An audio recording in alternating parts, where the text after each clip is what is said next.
السلام علیکم ورحمۃ اللہ وبرکاتہ۔ حضرات اہل سنت، ہیپی گڈ ڈے۔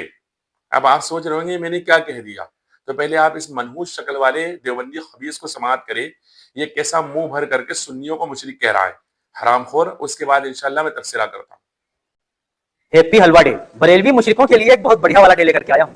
یہ جو فیس بک اور واٹس ایپ لمڈے ہیں ان سے معلوم کیجئے بھیا کتنے ڈے ہیں، اتنے ڈے ہیں کہ گننا مشکل ہے۔ کبھی ٹیچر ڈے، تو کبھی اسٹوڈنٹ ڈے، کبھی برتھ ڈے، کبھی فادر ڈے، کبھی مدر ڈے، سنڈے، منڈے، ہر دن ڈے، اتنے ڈے ہیں کہ گننا مشکل۔ میں نے سوچا کہ بریلوی قبر پجاریوں کے لیے بھی ایک ڈے ہونا چاہیے، تو میں نے ان کے لیے ایک ڈے نکال دیا ہے اور وہ ہے حلوہ ڈے۔ کیونکہ بریلوی قبر پجاری علماء سو جب شب برات کے موقع پر خطاب کرتے ہیں تو شب برات کی فضیلت پر روشنی ڈالنے کے بجائے حلوے کی فضیلت پر زبردست طریقے سے بیان کرتے ہیں، کیونکہ عبادت ان سے ہو پائے یا نہ ہو پائے ان کو حلوہ چاہیے، بریانی چاہیے۔ ان کے علماء سو کھانے پینے پر زیادہ توجہ دیتے ہیں، اس لیے عوام کے سامنے حلوے کے فضائل پر بیان زیادہ کرتے ہیں۔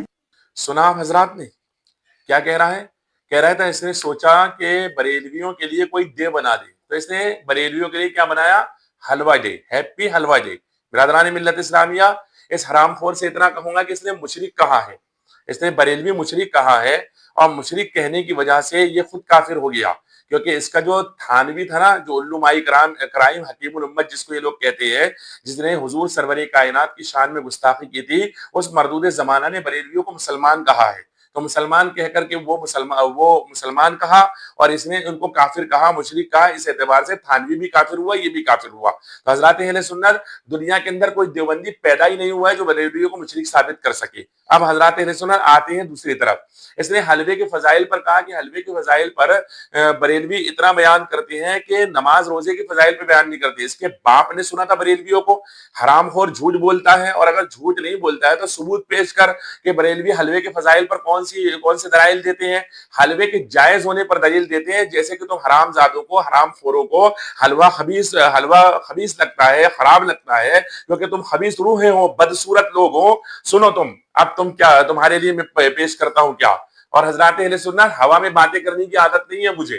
ہم لوگ جب جواب دیتے ہیں نا تو ڈنکے کی چوٹ پر دیتے ہیں، دلیل کے ساتھ دیتے ہیں۔ ان لوگوں کی طرح ہوا میں باتیں نہیں کرتے کہ فلاں ایسا کرتا ہے، فلاں ایسا کرتا ہے۔ ہم جواب دیں گے اور ڈنکے کی چوٹ پر دیں گے۔ یہ لو، یہ سنو، یہ تذکرۃ الخلیل ہے، یہ کتاب کا نام ہے تذکرۃ الخلیل۔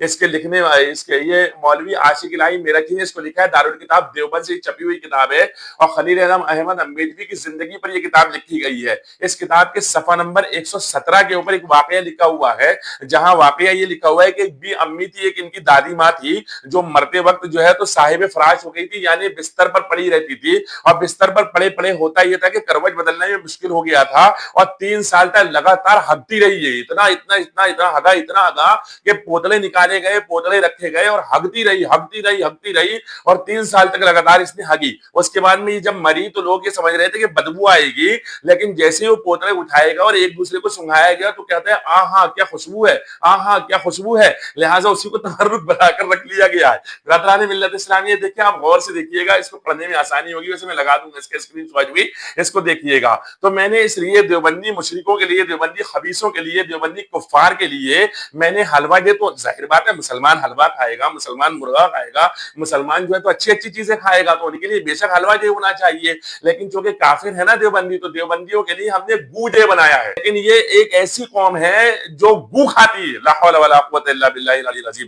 آپ دیکھیں کتاب کے اندر لکھا ہوا ہے، تبرک بنا کر کے رکھ لی گیا، نانی کے پودلے تبرک بنا کے رکھ لیے گئے، لا حول ولا قوت الا باللہ العلی العظیم۔ جہالت کی انتہا ہے۔ جب رسول پاک سرور کائنات کی میلاد کی خوشی میں جو حلوہ بچتا ہے اس سے تکلیف ہوگی تو ظاہر ہے گوئی کھاؤ گے۔ جب شب برات کے جو حلوہ بچتا ہے اس پر قرآن پاک پڑھا جاتا ہے تو شیطان کو تکلیف ہوتی ہے، تو ظاہر ہے گوئی کھاؤ گے۔ تو برادران ملت اسلامیہ، تم کو تمہارا گو مبارک ہو، ہم کو ہمارا حلوہ مبارک ہو۔ اگر حلوہ ڈے بولا تو ٹھیک ہے، ہمارے لیے حلوہ ڈے ہے، تیرے لیے گو ڈے ہم نے پیش کر دیا ہے۔ اب یہ لے تیری کتاب سے گو ڈے، اب تو گو بنا، گو کھلا، لوگوں کو بھی کھلا، خود بھی کھا۔ برادران ملت اسلامیہ، میں اتنا ضرور کہوں گا کہ جن کے گھر شیشوں کے ہوتے ہیں نا، دوسروں کے گھروں پر پتھر نہیں مارتے۔ اس لیے دیوبندی مشرکوں، دیوبندی خبیثوں، تم سے میں کہہ رہا ہوں، یاد رکھو تمہارے ہر سوال کا جواب دینے کے لیے اشفاق احمد رضا بیٹھا ہوا ہے۔ اگر تم نے آئندہ کوئی ایسی حرکت کی نا تو اس کا جواب بھی دیا جائے گا، اور باحوالہ دیا جائے گا، کتابوں کے ساتھ دیا جائے گا۔ ایسا نہیں صرف زبانی باتیں کرنے کی عادت نہیں ہے ہم حوالے کے ساتھ جواب دیتے ہیں اور منہ پر مارتے ہیں۔ تو برادران ملت اسلامیہ، بتائیے یہ ہیپی گو ڈے